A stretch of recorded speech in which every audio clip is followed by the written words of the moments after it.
Y voy a empezar acá en estos 20 a 25 minutos con Cuipo, con el tema, digamos, conceptual de la categoría. Entonces, cuando uno piensa en Cuipo, ¿qué piensa? ¿Qué es lo que tenemos en Cuipo? Básicamente tenemos un catálogo, el catálogo integrado de clasificación presupuestal de la Contraloría General de la República. Entonces, ustedes me van a decir, ¿cómo así? ¿El que le aplica a las entidades territoriales no es el CCPET? Sí, eso es correcto. El catálogo que le aplica a las entidades territoriales es el CCPET, pero el CCPET hace parte del catálogo integrado, porque el catálogo integrado, ¿qué resume? Resume el CCPET o cobija el CCPET, es un subconjunto del CCPET, el catálogo de la nación, que es muy parecido al de las entidades territoriales, pues, pero tiene sus particularidades, y el catálogo para otro tipo de entidades que no están en ninguno de estos dos. Entonces pensemos, por ejemplo, en entes autónomos constitucionales, o pensemos en el Banco de la República, o pensemos en particulares que administran recursos públicos. Todas estas entidades se rigen por el catálogo integrado de clasificación presupuestal.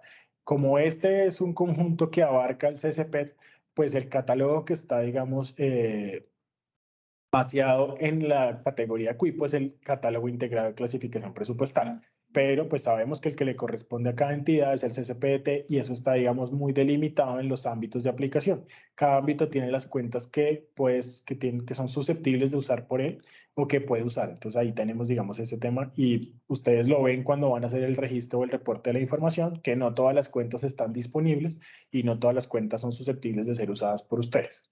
Cada entidad las tiene de acuerdo a sus características.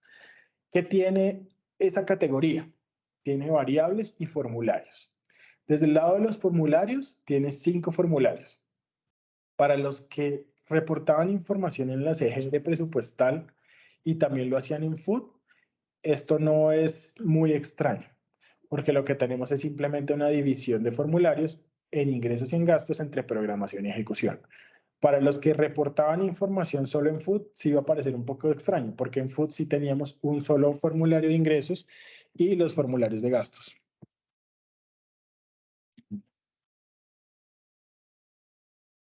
En los formularios de ingresos y de gastos tenemos entonces 2 separados, el de programación y de ejecución para ingresos y gastos y un formulario adicional para secciones presupuestales adicionales.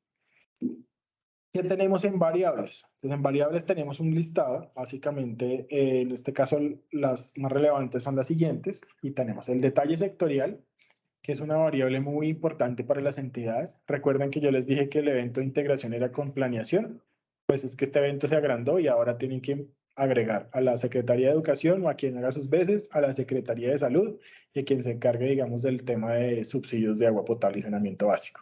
¿Por qué? Porque sin la ayuda de ellos, creo que va a ser prácticamente imposible que Hacienda pueda reportar el detalle sectorial. O sea, es un detalle tan particular que solamente la Secretaría lo conoce. Es más, si ustedes me preguntan a mí o a cualquiera de mis compañeros que está aquí sentado, creo que ninguno de nosotros podría explicar con mucho detalle el detalle sectorial. Son cosas tan puntuales de los sectores que necesitaríamos ayuda. Bueno, aquí en mi caso, Oscar sí nos podía ayudar con salud, pero con los demás sería más complejo. Entonces, es importante que ustedes también, al interior de sus entidades, empiecen a hablar con las personas sectoriales para que ellos les ayuden a entender esa información y cómo se reporta esta variable. Fuentes de financiación. Ya lo vimos con el catálogo de fuentes. Acá lo importante es que entendieran la lógica de ese catálogo y que de la misma manera usen las fuentes de financiación en el reporte. Programa MGA y producto MGA. ¿Por qué? Porque están separados y son elementos de la clasificación programática. Porque el programa MGA se usa en la programación. En la programación es que yo puedo identificar que llego hasta ese nivel de programa y saber cómo lo estoy haciendo. Y el producto sí es para la ejecución, en la cual yo ya sé con detalle cuál va a ser el producto que voy a usar para la ejecución digamos, del presupuesto de gastos. Política pública es una variable que no hemos tocado, pero que tiene que ver con unos trazadores en 2 materias importantes para el gobierno nacional y para los organismos de control. Básicamente son COVID-19 y política de posconflicto. En este momento solamente son esas 2 políticas públicas que tienen ese trazador y que permiten identificar a las entidades los recursos que se están destinando para ellas.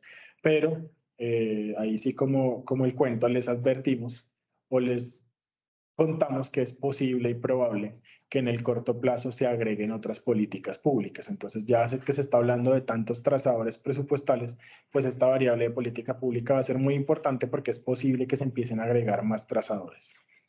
Situación de fondos, una variable que ustedes conocen, si es con o sin situación.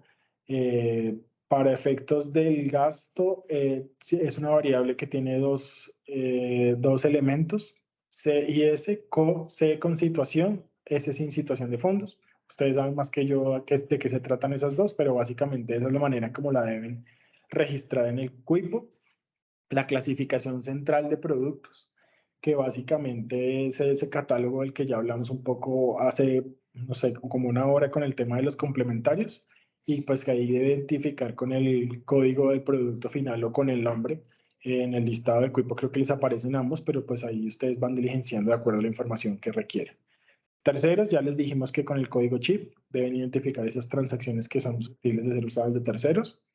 Las secciones presupuestales, esta variable obedece también un poco a la identificación de la estructura administrativa de la entidad, pues que cada entidad refleje de la manera más real o fidedigna cada una de la estructura administrativa que tiene, cuáles son las secciones de presupuestales que tiene.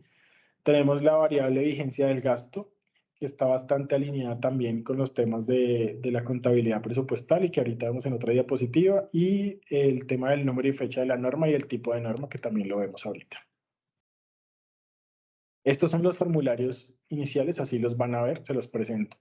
En programación de ingresos, lo único que van a tener es el presupuesto inicial y el definitivo, variables, digamos, cuantitativas. Y en ejecución de ingresos sí van a tener desde la clasificación central de productos, el uso de la fuente desde financiación en el caso que lo requieran, además por el tema de rendimientos financieros y recursos del balance que ya vimos. El detalle sectorial en ingresos, que les adelanto es para agua potable y saneamiento básico y para salud, ahorita lo vemos. La política de terceros, la variable de terceros, política pública, el número y fecha de la norma y el tipo de norma cuando aplique, y las variables cuantitativas de los valores del recaudo de la vigencia actual con situación, sin situación, y la vigencia anterior con y sin situación, y el total de recaudo. Los formularios de gasto son estos. En programación tienen la sección, la vigencia del gasto, que son variables de encabezado, el programa de la MGA, porque como aquí solamente llevamos este programa en la programación, el BPIN, en cada caso de los proyectos ya dijimos cuál es el BPIN y cuál es el que debe poner, apropiación inicial y definitiva, y en ejecución miren que ya tenemos secciones presupuestales, vigencia del gasto, ya aparece detalle sectorial, que en este caso es para salud y educación, la CPC aparece, sigue estando el BPIN, ya no tenemos programa MGA sino producto MGA, aparece la fuente de financiación, la situación de fondos como les explicaba, la política pública, la variable de terceros y los momentos presupuestales de compromisos, obligaciones y pagos. ¿Por qué existe el 299 en el formulario de programación?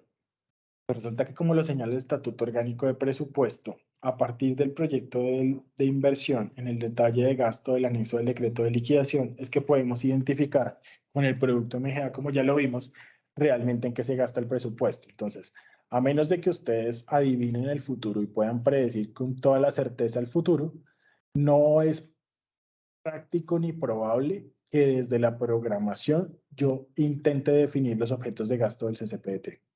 Eso les genera muchísimos problemas en la ejecución. Puede incluso hasta paralizar una ejecución porque tendrían que hacer modificaciones y cada vez ir a la corporación administrativa por ese tema.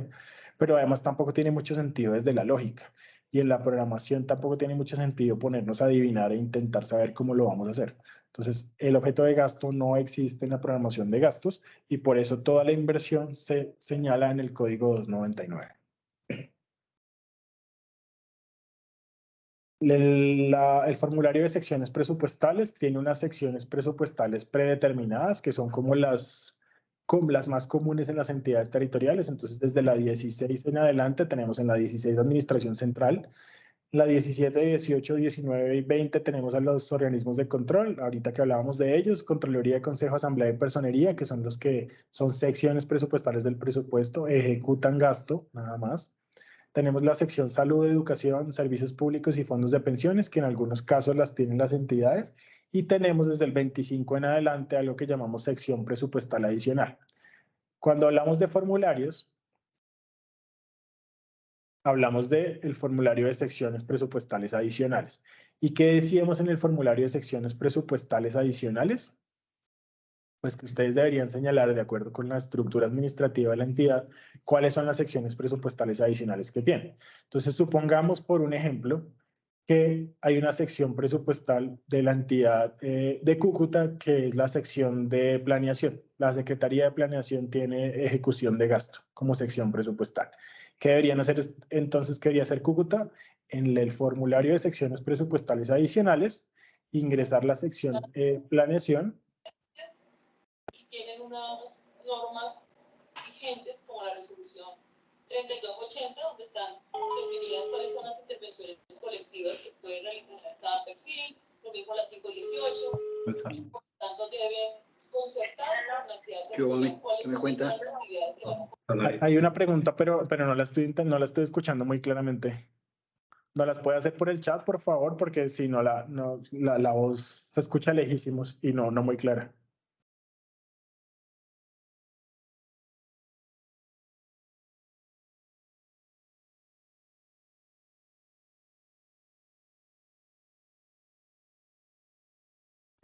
Bueno, sigamos. Entonces, secciones presupuestales adicionales. Debería señalar la sección planeación como una sección presupuestal adicional, darle el número, en este caso de nuestro ejemplo, el 25, y ya sabemos nosotros como entidad y las personas que revisan la información, que cada vez que haya un reporte de información en el Cúcuta, en nuestro ejemplo, en la sección 25, estaremos hablando de planeación. Entonces, es la forma como deben diligenciar el formulario de secciones presupuestales adicionales y cómo se debe entender este tema de las secciones presupuestales adicionales.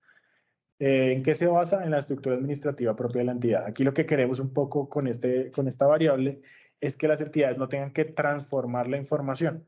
Normalmente lo que pasaba era que muchas entidades terminaban transformando la información de sus distintas secciones y las ponían todas en administración central. Entonces aquí lo que queremos es un poco que esté más cerca de la estructura administrativa de la entidad. La variable vigencia del gasto. Esta, como les decía, es una variable que tiene que ver un poco, está más cercana a la lógica de la contabilidad presupuestal, pero que tiene 6 elementos en la lista. Vigencia actual, reservas, cuentas por pagar, vigencias futuras, vigencia actual, vigencias futuras, reservas y vigencias futuras, cuentas por pagar.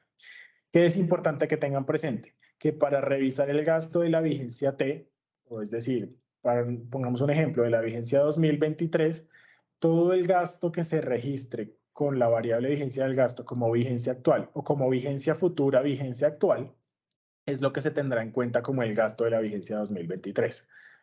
Eso implica que si había una autorización de comprometer vigencias futuras anterior que tenía un valor para 2023, ese es el que se debe reportar con la vigencia de gasto, vigencia futura, vigencia actual. Y con eso sabemos cuánto es el gasto total de la vigencia. Entonces aquí es importante, es el símbolo, digamos, de más, que permite garantizar que esa vigencia actual o que sea esa variable que se reporta como vigencia actual y con esos gastos que tenían autorización de comprometer vigencias futuras para desarrollar en esta vigencia, en la vigencia actual, que tengan esa vigencia futura. Lo mismo pasa con el rezago. ¿Qué pasa con el rezago? Aquí. Las reservas presupuestales, ustedes las conocen, compromisos menos obligaciones, y aquí tenemos que tener en cuenta cuando vamos a revisar el rezago y el tema de las reservas, lo que tiene que ver con vigencia actual en reservas y lo que tiene que ver con reservas y lo que tiene que ver con vigencias futuras reservas. Y en cuentas por pagar, lo que tiene que ver con cuentas por pagar y con vigencias futuras cuentas por pagar. ¿Deben contar con fuente de financiación el rezago presupuestal? Sí. ¿Qué pasa si no cuenta con fuente de financiación? Ustedes lo saben, déficit fiscal. Debe constituirse el déficit, pues, para cubrir, digamos, con este rezago. Aquí tenemos un ejemplo del uso de la variable norma y tipo, fecha de la norma y tipo de norma. Entonces, los ingresos de las entidades territoriales se clasifican entre corrientes y de capital, y los corrientes se pueden agrupar entre los que tienen destinación específica constitucional o legal del 100%, es decir, los que no se pueden utilizar para nada más, porque la ley no lo permite, y los que podrían ser susceptibles de ser ingreso corriente de libre destinación. Y digo podrían porque aquí estamos hablando de un grupo muy grande. Simplemente lo que estamos separando es lo que tiene constitución, lo que tiene destinación constitucional o legal del 100%. Si no tiene destinación constitucional o legal del 100%, estamos hablando de un ingreso susceptible de ser ICLD. ¿En qué se pueden clasificar esos ingresos de ICLD? Entre los ingresos puros de ingresos corrientes del libre destinación, los que tienen destinación legal individual, es decir, hay alguna destinación legal particular que está ahí, los que tienen una destinación legal agrupada, de los que hablamos, por ejemplo, del 1%, o de los que tienen una destinación por acto administrativo. Entonces, miren que aquí ya vamos partiendo este grupito. Esos ingresos que son susceptibles de ser ICLD pueden ser ICLD puros, es decir, que no tienen una destinación, o pueden tener una destinación legal individual, una destinación legal agrupada o una destinación por acto administrativo propio de la entidad. Acá tenemos unos ejemplos. Entonces, ¿cómo diligenciar esa variable en número y fecha de la norma y tipo de norma? El concepto de impuesto de industria y comercio sobre actividades industriales. El ICA, estamos partiendo acá en este caso de que es un ingreso corriente de libre destinación que no tiene una destinación específica. La fuente de financiación es un ingreso corriente de libre destinación, con las características que ya vimos en fuentes. El número y fecha de la norma, debo poner, no aplica, porque no tiene número y fecha de la norma. Y en tipo de norma también no aplica. El SGP, prestación del servicio educativo. ¿Cuál es la fuente de financiación? SGP, educación, prestación de servicios. Número y fecha de la norma, no aplica. Y tipo de norma no aplica. ¿Por qué no aplica? Porque es una destinación que es del 100%, digamos, que tiene una destinación legal del 100%. Yo no necesito saber que esto es la ley 715. Yo ya lo sé. Y no es necesario acá que pongan esa desagregación. Pero ¿qué pasaría, por ejemplo, si el impuesto predial unificado urbano tuviera una destinación de un porcentaje de acuerdo con un acto administrativo propio, de un acuerdo municipal? Entonces, en este ejemplo, ¿cuál sería la fuente de financiación? Ingresos corrientes de destinación específica por acto administrativo. Este se parece un poco al ejemplo que nos preguntaban del 30% hace un rato.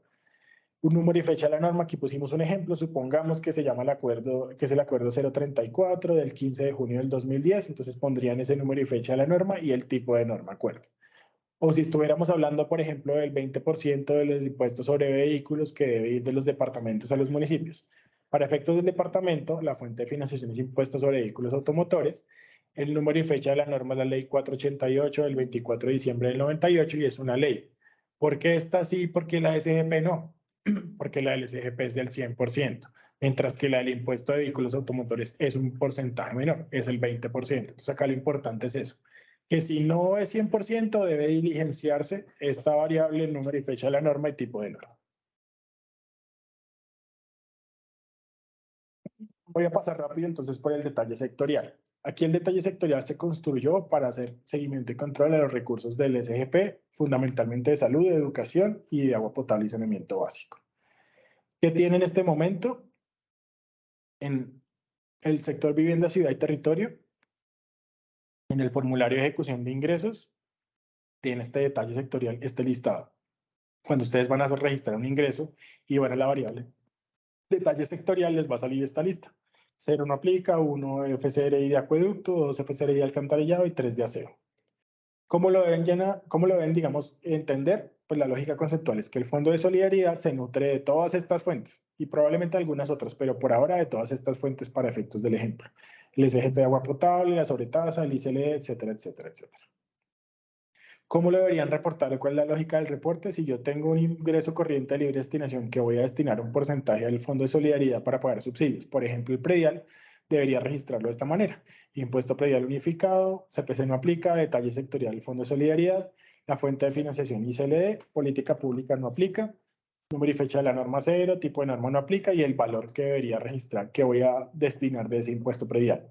Lo mismo con la sobretasa de solidaridad, con el SGP de agua potable, con el superávit fiscal en el caso de que aplique. ¿Cómo funciona en salud? En salud funciona igual. Para efectos del ingreso, en el formulario de ejecución de ingresos, tenemos el código 0 no aplica, que es el mismo que tenemos en Fondo de Solidaridad, y aparece el código 4 para Fondo Local de Salud. ¿Cuál es la lógica conceptual de este fondo? Ustedes la conocen mejor, o por lo menos en las secciones, en las secretarías de educación la conocen bien. El Fondo Local de Salud con sus 4 subcuentas y con todos los ingresos que pueden o que constituyen este Fondo Local de Salud. Acá tenemos algunos ejemplos, pero pueden ser más. Es decir, acá tenemos todos los impuestos con destinación a salud, que están para el sector, el SGP de salud, los ICL que se vayan a destinar, el Coljuegos o participación y derechos por monopolio, los recursos del sistema de seguridad social integral, las transferencias de la nación, etc. Cada uno de estos conceptos deberían nutrir el formulario. ¿Cómo es la lógica del reporte? Si yo voy a reportar, por ejemplo, salud pública. La cuenta de salud pública con su nombre, la CPC no aplica. En el detalle sectorial, marco Fondo Local de Salud con el 4. En fuente de financiación digo que es el SGP Salud Pública. Terceros no aplica, número y fecha de la norma tipo de norma no aplica, y el valor que voy a destinar del SGP o el que tengan de salud pública para efectos del Fondo Local de Salud.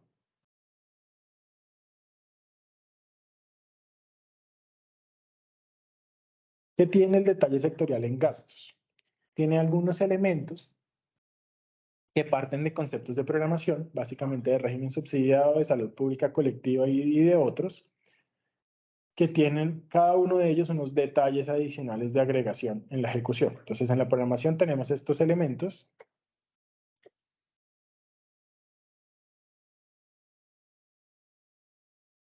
Hay alguien que está preguntando, en el reporte de la vigencia 2022, cuarto trimestre, no estaba la ejecución de ingresos del detalle sectorial. De pronto es que usted no bajó el chip local actualizado porque el reporte de ingresos de detalle sectorial estaba para el último trimestre. El de agua potable y saneamiento básico está desde diciembre de 2021 y el de salud está desde septiembre de 2022. Entonces ahí la recomendación que creo que se las van a reiterar nuestros compañeros ahorita es siempre bajen la última versión actualizada del chip local para que no tengan estos problemas en que no les aparece alguna cuenta que se haya actualizado. En salud, entonces tenemos estos detalles en gasto que corresponden a conceptos de ejecución. Entonces, por ejemplo, en régimen subsidiado tenemos estos 5 conceptos de ejecución: transferencias de afiliación, interventoría, supersalud, liquidación de contratos, prueba piloto, etc. Cada uno de estos son los que ustedes van a encontrar en el listado de detalle sectorial de gasto de salud. ¿Cómo lo reportan? Entonces, por ejemplo, acá estamos hablando de una campaña de salud pública en un objeto de gasto, servicios prestados para las comunidades sociales y personales, con un producto MGA, servicio de gestión del riesgo en temas de salud sexual y reproductiva, con una CPC, con el detalle sectorial salud pública, colectiva, sexualidad, derechos sexuales y reproductivos, gestión de la salud pública, fuente de financiación SGP salud pública, con un código BPIN de un proyecto de inversión, que para nuestro ejemplo es este, con situación de fondos porque la recibe, digamos, la entidad, la tesorería, que no aplica a terceros, y con el valor que van a destinar para ese gasto. Y desde la sección salud. A pesar de que las secciones presupuestarias obedecen a la estructura administrativa, nuestra recomendación es que en los casos en que sea posible, usen la sección salud y educación para estos gastos, para los gastos del sector. Es más sencillo y es un poco como ponernos todos de acuerdo en esa regla para que sea más fácil identificar, digamos, los gastos de los sectores. En educación solo está en el formulario de ejecución de gastos y tiene la misma lógica que salud. Tiene unos temas y cada uno de esos temas en la lista tiene unos códigos que se desagregan. Entonces, por ejemplo, cuando hablamos de personal, hablamos de docentes, de directivos docentes, de administrativos, personal PTA, etcétera, etcétera. ¿Cómo lo deben registrar? Bueno, esta es toda la lista completa de salud, de educación. Salud y educación están en la variable de detalle sectorial en una sola lista. Van a encontrar una sola lista, no lo van a ver separado. Van a tener los códigos que los diferencian, los programáticos 19 y el 22 al comienzo, pero va a ser una sola lista. Entonces no van a encontrar 2 listas separadas ni 2 variables distintas. Están en una sola. El ejemplo, sueldo básico. Entonces, si tenemos un sueldo básico que está asociado al producto MGA Servicio de Docencia Escolar, en el detalle sectorial ellos van a separar cuánto es de docentes, cuánto es de directivos docentes y cuánto es de administrativos, con su fuente de financiación, código BPIN, que es con situación de fondos, que no aplica a terceros, y con la variable cuantitativa.